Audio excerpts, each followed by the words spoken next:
দুষ্টুকে আমি পেপারটা দিয়েছি বন্ধুরা, দেখো ও কাজ করতে শুরু করে দিয়েছে।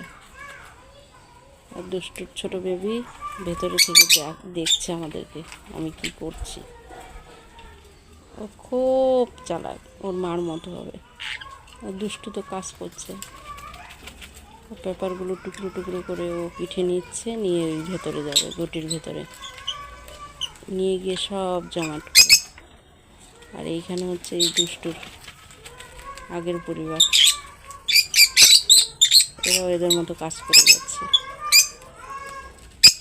কিন্তু দুষ্টুর ছোট্ট বেবিগুলোই ভয় পায়।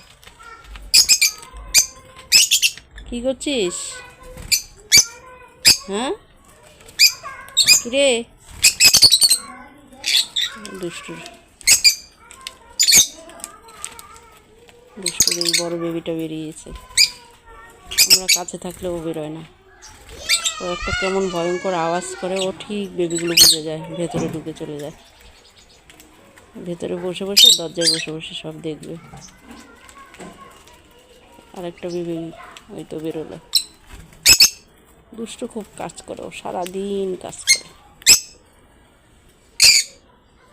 খুব কাজ করে। আর এরা কত দুষ্টুমি করছে। এদের মুভমেন্টগুলো দেখতে খুব ভালো লাগে। সারাদিন এই করেই আমার কেটে যায়। এটা এত সুন্দর সুন্দরই করে এক একজন, খুব ভালো লাগে। মনটাও কখনো যদি খারাপ থাকে, এদের কাছে একটু দাঁড়ালে ওদের ভাষাগুলো বোঝা যায়। ওদেরকে দেখলে পরে মনটা অনেকটাই শান্তি হয়, অনেক টেনশনের থেকে আমি মুক্ত পাই এদেরকে দেখে। খুব ভালো লাগে।